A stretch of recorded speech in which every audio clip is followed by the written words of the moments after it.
Your Honor, and people in attendance. My name is Matthew Boschel, Isabel's father. When asked to put some of our thoughts into words, I did not know where to start, so I will just begin by what has become our reality and how all our lives changed from October 22nd to me standing here today in these unreal circumstances. Is this even happening? Every day I wake up and I have to come to the realization that Isabel is no longer with us. I still tell myself that this can't be true and that she is just in another room or at school. Her face, her voice, and even the feel of her small soft hand is just a moment away. I close my eyes and see her in front of me, hear her voice and feel her present all the time and say to myself, this is not real. How can she be gone? Why is she gone?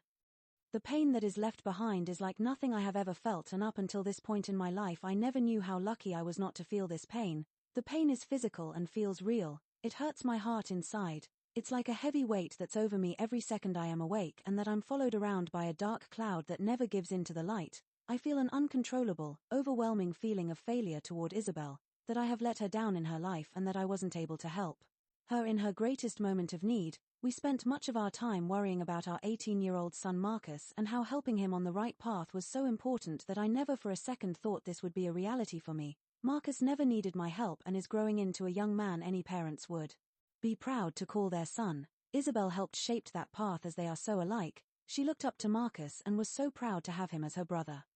There are a lot of things in life that I now find hard to deal with, including losing my dad to cancer 2 weeks after Isabel passed away, but none more so that the last few days of Isabel's life, the phone calls I needed to make to the grandparents and family informing them that Isabel was on life support after being hit by a car, and we have been told that the likelihood is that we will need to switch off the machine and let her go due to the catastrophic injuries. The words barely left my mouth. This must have come like a bolt of lightning to the grandparents, and I had to make that same call over and over again, and by the time I had rung around the whole family I was numb. At the time I thought to myself, I will never allow that to happen.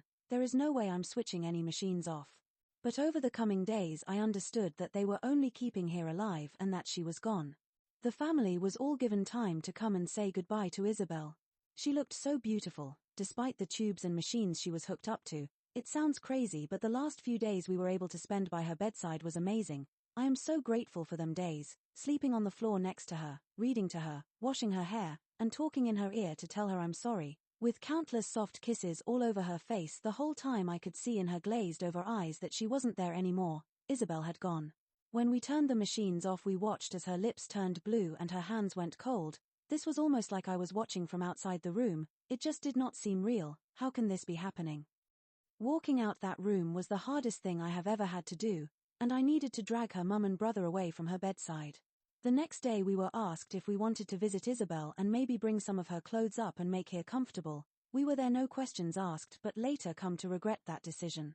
Isabel was laid in a lovely room called the Rainbow Suite, in a small bed, and she just looked asleep. It was when her mum and I came to dress her that we realized these were not memories we should be making. She was frozen, and I just remember not being able to bend her little arms to get her t-shirt on. After she was dressed, we both lay next to her, holding and kissing her face. I never wanted to leave that room, but we were only allowed 15 minutes with her. The day of Isabel's funeral was amazing, a beautiful kind of pain you could say. The community, her school, friends, family and my work friends from across my time in telecoms going back 15 years turned up in our street to see her off. We took a small detour from our home up to her school, and along the way were hundreds of people, never making any eye contact, but I could see them all and the look of sadness on their faces.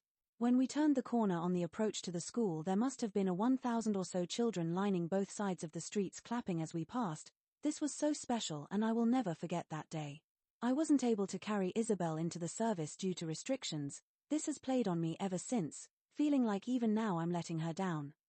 Nothing seems to matter anymore. All the small things that used to make us happy or we used to enjoy doing now just get pushed aside as we do not seem to have the energy anymore. The house is so quiet now. Looking at your pictures all around the house only reminds us that you are gone and never coming back. I find that as hard to write as I do to say. From the moment you were born we knew how special you were. Beautiful big blue eyes at 5 pounds 12. We almost lost you in mummy's tummy, but you held on and came into this world fighting. Your mum still speaks to you just in case you can hear us. And she still goes into your room every morning to wake you for school and every night to say goodnight. Sleep tight. Shan has lost her best friend and her whole purpose in life. Shan and I have been together since we were 15 years old, and since 18 years old we have been parents. First Marcus, who came as a surprise to us so young and is now a young man on his own path in life, making us proud every day. And then there was you, our little star who was always by our side. The guilt of that day never leaves us. Why did we let you go to the park that day? Why wasn't we with you, thinking of you laying in that cold, dark road all alone and wondering if you felt any pain, if you were aware of what had happened, or did you just slip away? This haunts us both daily, and we would both give anything in a heartbeat to change that day. We do not sleep nowadays. Dinner time has not been the same since you have been gone, your place at the table unchanged, your school blazers and bag are still in the same place you left them that day, your bedroom untouched. We can no longer concentrate on anything for more than a few minutes. I know how proud you were of your family, as you would always say so. My dad used to dig holes, but now he is the boss, you would say.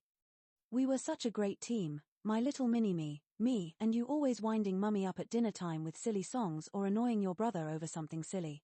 The laughing fits you used to have, so bad that you would need to leave the room, as I would get annoyed, but then your mum would then start laughing as well. Sometimes I did not even know why you were both laughing. Your mum used to do the same before you were born, but not anymore. You are still such a massive part in our lives, and that will never change. Your granddad walks up to see you almost every day along with your uncles, cousins. Everyone misses you so much. I am so sorry, Isabel, for letting you down. You are my heart, my everything, and we will never forget you. I will do everything I can to take care of Mummy, Marcus, and Rocky. Kitty misses you terribly. She sleeps on your bed almost every night. You can tell she knows you are not around. I think cats and dog just know. They are a great comfort to us all. From the day this happened, everyone has been so helpful, from your school teachers, your friends, the police, doctors, the council, just everyone. You have a beautiful handmade bench for you with your name on it that is in the park you were playing in. A horseshoe from the beautiful white horses that carried you to your forever bed hangs on the walls in the school. The new school building is now called Izzy's Bar. You have a 45-foot yacht named after you in Menorca called Isabel, a star in the sky named after you, countless messages, poems, handmade gifts from your school friends who still today are messaging us and thinking of you. Your phone has not been switched off. We keep it on to message your friends. The hundreds of videos you made are watched all the time. We have also started a foundation in your name called the IBA, Isabel Boschel Award. This is going to help raise awareness for your friends and younger children in time to come about road safety. You would have loved this. It's all created around you and will soon be in lots of schools around the country. There is even a film being made for it with you as the star. We miss you, Isabel. This is not goodbye, darling. Thinking of you always. Daddy, Mummy, and Mama. End.